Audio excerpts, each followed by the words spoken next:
ನಮಸ್ತೆ ಕರುನಾಡು, ನಾನು ನಿಮ್ಮ ಇಟ್ಸ್ ಪ್ರಜು. ಇದು ಡೇ 8 ವ್ಲಾಗ್. ಸೊ ಇವತ್ತೇನಪ್ಪ ಅಂತ ಅಂದರೆ, ಇವತ್ತು ನಮ್ಮ ಮನೆಗೆ ಸ್ವಲ್ಪ ಏರ್ಟೆಲ್ ಡಿಸ್ಕ್ ಹಾಕ್ಸಿ ನೆಕ್ಸ್ಟು ನಾನು ನನ್ನ ಕರಾಟೆ ಕ್ಲಾಸ್ಗೆ ಹೊರಟೆ. ಇವತ್ತು ಅಲ್ಲಿ ಕಬಡ್ಡಿ ಮ್ಯಾಚ್ ಇತ್ತು ನನ್ನ ಸ್ಕೂಲಲ್ಲಿ. ಸೊ ಮ್ಯಾಚ್ ನೋಡೋಣ ಅಂತ ಹೊರಟೆ. ಮಕ್ಕಳೆಲ್ಲ ಆಲ್ರೆಡಿ ರೆಡಿಯಾಗಿದ್ದರು, ನನ್ನ ಸ್ಟೂಡೆಂಟ್ಸ್ ಎಲ್ಲ ರೆಡಿಯಾಗಿ ಕೂತಿದ್ರು. ಗರ್ಲ್ಸ್ದು ಮ್ಯಾಚ್ ನಡೀತಿತ್ತು. ಅಬ್ಬಬ್ಬಾ ಏನು ಸಕ್ಕತ್ತಾಗಿ ಆಡಿದ್ರು ಅಂದರೆ ಅಲ್ಟಿ.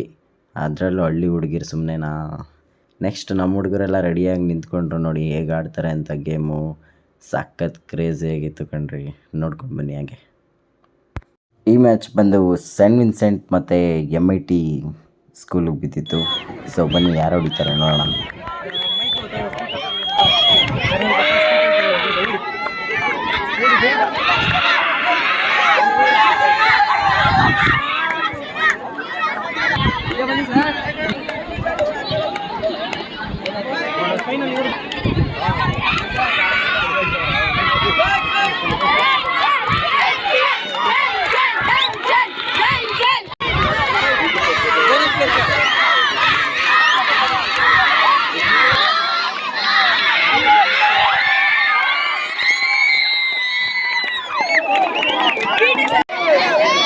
ಚಂದನ್ ಹಿಂದೆ ಬರೋ, ಹಿಂದೆ ಬರೋ, ಹಿಂದೆ ಬರೋ, ಹಿಂದೆ ಬರೋ ಚಂದನ್, ಹಿಂದೆ ಬರೋ.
ನೋಡಿದ್ರಲ್ಲ ಮ್ಯಾಚ್ ಹೇಗಿತ್ತು ಅಂತ. ಸೊ ಕಮೆಂಟ್ ಮಾಡಿ, ಇಷ್ಟ ಆಗಿದರೆ ಲೈಕ್ ಮಾಡಿ, ಶೇರ್ ಮಾಡಿ, ಫಾಲೋ ಮಾಡಿ.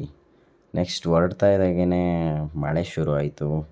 ಮಳೆಯಲ್ಲಂತೂ ನಾನು ಫುಲ್ಲು ನೆಂದು ಅಜ್ಜಿ ಗುಜ್ಜಿ ಆಗೋದೆ ಫುಲ್ಲು.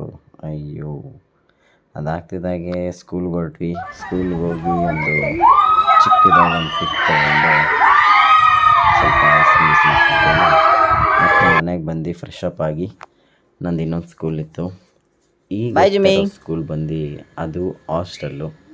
ವಾರದಲ್ಲಿ 2 ದಿನ ಅಲ್ಲಿ ತೊಗೊಳ್ತೀನಿ ನಾನು. ನಜರ್ಬಾದಲ್ಲೇ ಇರೋದು ಅದು ಹಾಸ್ಟೆಲ್ಲು.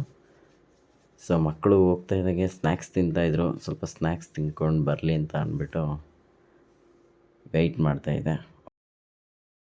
ಲೈಟಾಗಿ ವಾರ್ಮಪ್ ಮಾಡಿಸಿ ಇವತ್ತು ಫೈಟಿಂಗ್ ಮೂಮೆಂಟ್ಸ್ನ ಹೇಳ್ಕೊಟ್ಟೆ. ನೆಕ್ಸ್ಟ್ ಆಚೆ ಬರ್ತಾ ಇದ್ದಾಗೆ ಟಪಾಂಗಿಚ್ಚಿ ಏಟಾಗ್ತಾಯಿದ್ರು. ನಾವು ನೋಡಿಕೊಂಡು ನನ್ನ ಫ್ರೆಂಡ್ನ ಕರ್ಕೊಂಡು ಗೋಬಿ ಮತ್ತೆ ರಿಟರ್ನ್ ಮನೆಗೆ ಹೊರಟೆ. ಇವತ್ತಿನ ವ್ಲಾಗ್ ಇದಾಗಿತ್ತು. So thank you for watching. Like ಮಾಡಿ, ಸಬ್ಸ್ಕ್ರೈಬ್ ಮಾಡಿ, ಶೇರ್ ಮಾಡಿ.